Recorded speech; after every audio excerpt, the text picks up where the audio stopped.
En el primer programa de Contaminación Cero, la secretaria de Medio Ambiente, Romina Piccolotti, admitió que el Estado no había sido, ni era todavía, protagonista decisivo en la elaboración de una política sobre el manejo y la explotación de los recursos naturales. La historia del sábalo revela que es muchísimo más grave que eso. Revela que cuando hay una manera de hacer dinero de forma inmediata, no importa si se trata de poner un videoclub, una cancha de pádel o de esquilmar un río. Hasta hace 10 años, en la Argentina, como en la mayoría de los países pobres, que tienen muchos pobres, el sábalo era el pez de los pobres. Y lo extraían pescadores que necesitaban por su condición que al día siguiente el río siguiera teniendo peces. Vino primero la voracidad neoliberal, después la devaluación que le dio valor a recursos naturales que antes no lo tenían. Y llegó el 2006, cuando según quien haga la cuenta, se extrajeron entre 30.000 y 80.000 toneladas del pez que sostiene la cadena alimentaria del río Paraná. No se exporta solo el sábalo, con él se va el río. Estuvimos en Santa Fe y en Paraná, comprobamos la historia del sábalo y vimos una película de terror, Sábalos de la Maldad, primera parte.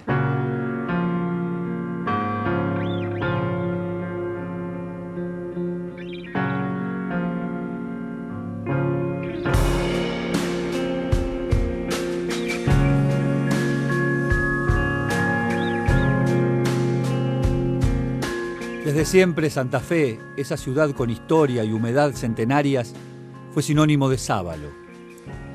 Tanto que a Colón, uno de los equipos de fútbol de la capital santafesina, le dicen los sabaleros. La costanera de la laguna Setúbal, cargada de ganchos con sábalos, el sábalo en el menú de los pobres, los pescadores cargando las redes repletas de ese pez plateado y sin dientes. Así era el paisaje de Santa Fe. Hasta ahora. La extracción y la sobreutilización de los recursos naturales en general viene a ser una especie de broche o punto final para una situación preexistente. Los pescadores empezaban a hacer reclamos de que nos están saqueando el río, de que están colando el río, de que cada vez pescamos menos. Había una disminución de la cantidad, de la talla y del número de especies. Peces que antes eran habituales de ser pescados acá, como el pacú, el manguruyú, el surubí, hoy, pacú y manguruyú prácticamente no existen. Y el surubí ha disminuido en 30 años de representar el 22% de las capturas a ser el 2%. Yo diría que ¿qué conviene tener más? ¿Un río con peces o un río sin peces? El modelo que está funcionando ahora es como que tenemos un río muy productivo, pero como los peces son capturados muy chiquititos o lo estamos capturando antes que alcancen la talla óptima, por lo tanto perdemos kilos, una ganancia de kilos. Entonces, en realidad se presenta como un río que el que va a pescar no saca nada. Yo soy un pescador que viene de Buenos Aires y vengo y te digo, qué cosita, quiero sacar un dorado, ¿lo encuentro? Y mirá, va a ser un desafío para los dos. En las condiciones que nos encontramos será un desafío para los dos. O sea, es poco probable. No hay dorado de gran medida, la medida que hay aquí, a lo mucho dorado pueden sacarse de 2, 3 kilos y no más. Este es el río Paraná. Cuentan los pobladores de Santa Fe o de Entre Ríos que aquí había peces. Cuentan que sacaban peces de 10, 15, 20 kilos. Cuentan que había pacú y que el pacú se sacaba con un anzuelo. No era el pacú de criadero que hoy se consigue en cualquier restaurante de Buenos Aires. Cuentan que había surubí, manguruyú, patí. Cuentan que había sábalo y hasta hace muy poco había sábalo. Hasta que llegó la depredación en forma de frigorífico y en forma de exportación del sábalo, el pez de los pobres, así lo llaman. Dicen que de estas aguas, solamente en el año 2005 se fueron 80.000 toneladas de sábalo. 80.000 toneladas de sábalo. Claro, así no hay río que aguante. Por eso hoy, a este río, ya algunos no lo llaman río, lo llaman desierto con agua.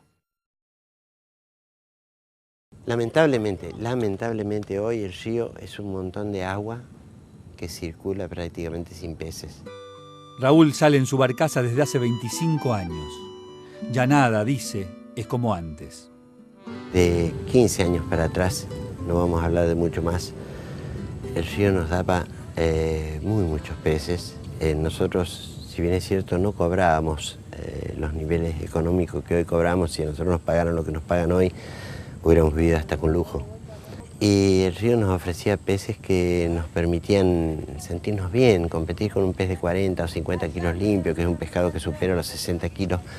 Era común prácticamente por lo menos 2 o 3 veces en la semana. En los tiempos de arribada, que decíamos nosotros que normalmente empezaban para fines de diciembre y duraban hasta mayo, nos quedábamos semanas enteras en el río, atrapando 10, 12, 15 pescados que superaban los 15, 20 kilos y siempre algún ejemplar extraordinario.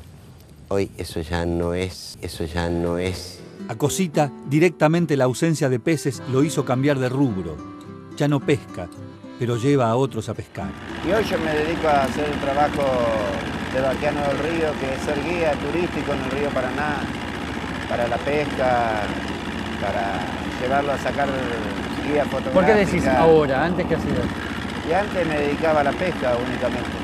A la pesca comercial. A la pesca artesanal. En Paraná y Santa Fe quedan cerca de 400 pescadores artesanales, de esos que saben que al día siguiente el río debe seguir teniendo peces. Nosotros estamos acá y vemos si la gente que está trabajando en el río es un pescador o un sacador de pescado, porque hay una diferencia entre el pescador que es pescador porque quiere, porque lo siente, porque viene de generaciones anteriores y fundamentalmente porque le interesa qué va a pasar mañana con el recurso del cual él depende. Y está el otro, que es el sacador de pescado, que es aquella persona que, porque no tiene trabajo, porque no tiene otra cosa que hacer, vino el empresario, le dio, toma esta canoa y estas redes, tirala de acá hasta acá, durante X horas, recorrela 4 veces y me traes todo lo que sale. A esa persona no le importa si mañana no hay más peces en el río porque vaya a hacer otra cosa. A pesar de que son colegas de alguna manera, porque ellos hace ya 15 años o 20 años que están trabajando en esto, son sacadores de pescado. El problema es que ellos salen a pescar con 1000 o 2000 metros de malla y las calan y no les importa lo que sacan. Ellos se preocupan por sacar cantidad porque tienen que darle a esta gente la posibilidad de poder continuar con las exportaciones. El resto vino de la mano de la devaluación y de la irrupción del sábalo como producto top de exportación. Una duda es la salida de la convertibilidad produjo una explosión que multiplicó por 4, por 5 y tal vez por 6 los niveles de explotación habituales. El negocio del sábalo de los últimos años responde directamente a esa cuestión, ¿no? A la enorme ventaja competitiva que significó para un sector la posibilidad de poder ofrecer este producto requerido por, reconozcamos que no los mercados más importantes del mundo, sino mercados que normalmente hubiesen sido alternativos. ¿Cuánto se le paga al pescador por cada sábalo? 50 centavos por pieza, por sábalo entero. Independientemente del tamaño. Independientemente del tamaño. ¿Y cuánto estiman ustedes que se cobra en el mercado, cuánto recibe el exportador por ese mismo sábalo que pagó 50 centavos? Y entre 2 y 3 dólares la pieza. O sea, entre 6 y 9 pesos. Entre 6 y 9 pesos lo que al pescador, que es el que está trabajando 12 horas en el río, 50 centavos. El sábalo no es cualquier pez. Es la base de la cadena alimentaria, de la cadena trófica de nuestro río. Es el único río del mundo que tiene un vertebrado como base de la cadena alimentaria. La voracidad hizo que se pusiera en riesgo no solo al sábalo, sino a todo el río. El problema es para toda la ecología del sistema, para todas las especies y sobre todo para las personas que viven de la pesca. Es un problema ecológico y es un problema social que deja una cantidad de gente en el camino que vivían normalmente de la pesca y que ya no lo pueden hacer. Brasil tiene prohibida la pesca del sábalo, porque la gente sabe, reconoce que es la base de la cadena alimentaria de los demás peces. Entonces, ellos lo protegen, pero nos lo compran a nosotros. ¿Es un negocio importante?